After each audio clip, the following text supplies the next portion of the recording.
When it comes to labeling your variables or your values in R, you are probably going to make use of the Hmisc package. That's going to allow you to label both variables and values.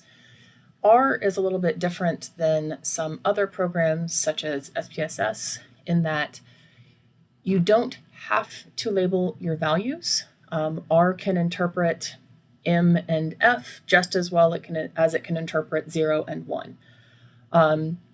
However, for human readability, sometimes you want to have it labeled so you can understand it. So we'll walk through kind of what that might look like. So what we're going to do first, we're still going to work with this CARS data set.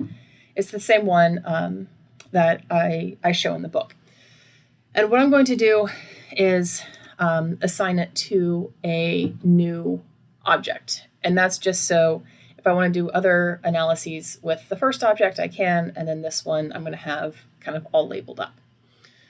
I will be using, like I said, the Hmisc library collection of functions for this. And so I've already got it installed, so I don't need to run an install.packages. I just have to call it with a library call and say, hey, I'd like to use these functions, please.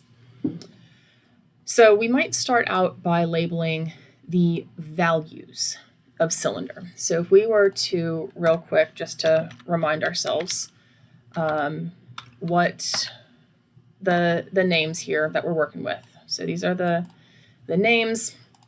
We could also see what that structure looks like of our data frame. So we can see everything's numeric. Cylinder, it's 4, 6, or 8 are the options.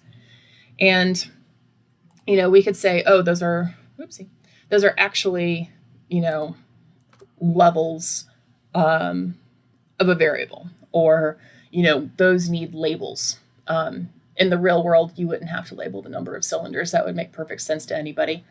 But we're just using this as an example. So maybe rather than having it be 4, 6, and 8, you want it to be no, maybe, and yes. Because that's what the 4, 6, and 8 represent.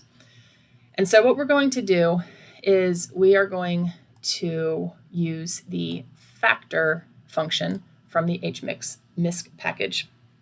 And we're going to tell it 3 different things. First, we're going to say, here's where I want you to look. This is the thing that you're going to be using as your data source. These are the levels that you should expect to see, 4, 6, and 8. And then here are the labels I want you to provide for these levels. And something to keep in mind here, as this is written right now, I am overriding the variable cylinder. And so now, rather than seeing 4, 6, and 8 here, I'm only going to see no, maybe, and yes.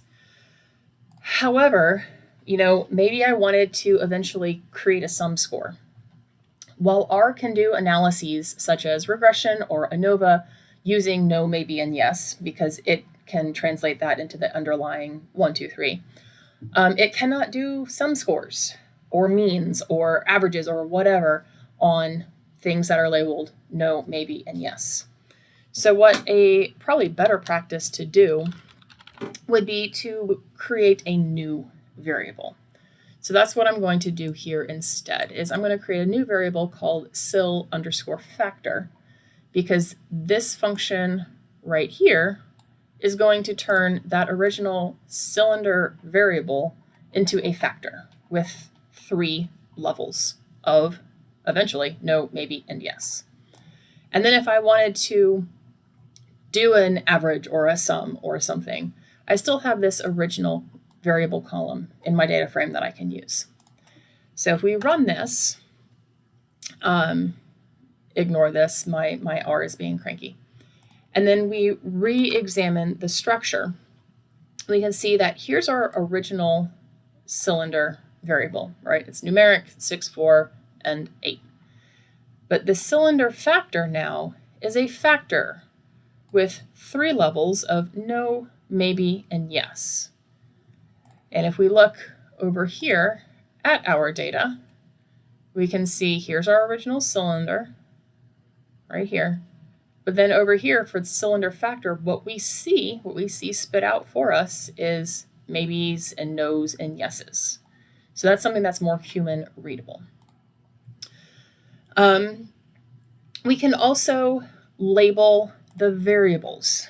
And so this might be useful when you have things like parentheses or periods or spaces or other characters other than letters and underscores that you want to have represented in your variable, but that you just can't or shouldn't include in your variable name. And so we can make use of the label function within the Hmisc package, and we can label a single variable if we wanted to. And so what we do is we use this function, we would tell it what variable to be acting on, and we would assign cylinders to that label. That's what we're doing here. So if we run that line and we come back over here and look, what we can see is now this is the variable name cylinders, CYL, but here's our label down here. So if we were looking at this, we could see, oh, CYL stands for cylinders, a little bit more human readable. You can also label every single last variable in your data set. Notice that there's no real in between. You can either label them one by one or all of them. So if we wanted to label all of them, we're going to kind of make use of two functions simultaneously. We're still going to be using that label function, and this time we're just going to feed it the whole entire data set. We're going to say, hey, send this whole data set over here. We're going to label everything. When we do this, it's going to expect a list. So we're using a list function, and we're saying, these are our variables. These are the original variable names over here. And this is the new name that we would like it, or the label that we would like it to have. So miles per gallon gets miles per gallon, parentheses, US. You shouldn't be using parentheses in a variable name, which is why we're labeling it thusly. And so if we run this and go back over here and check our data frame, nothing happened. Why did nothing happen? Aha. Same length.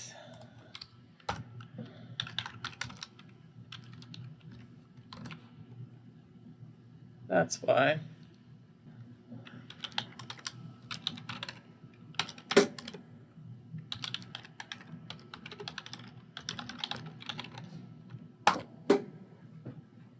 Okay, so run this and then go back over here. And now we see all of our variables have a label. And so just to kind of talk on a point from earlier, even when our variables are turned into factors, it makes it a little bit nicer for humans anyway to see things like plots. So here, quick and dirty, it's ugly. But rather than having 4, 6, and 8, it has no, maybe, and yes. So, if that was something like gender or race or something else, then that would be more meaningful than 1, 2, 3, 4. And also with making a table, then down over here we can see, it's the no, maybe, and yes.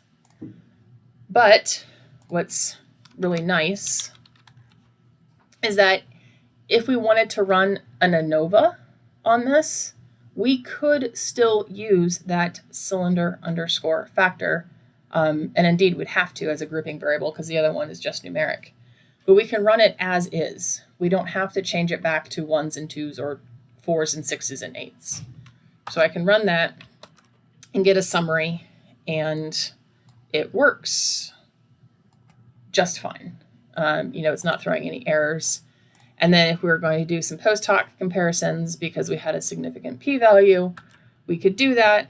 And now our comparisons are human understandable rather than just numbers. So this is with the value labeling, and then variable labeling up here. A word of warning: if you label your variables first and then label your values, your variable labels will disappear. So my suggestion is to first label your values if you want to, and then label your variables if you want to, rather than the other way around.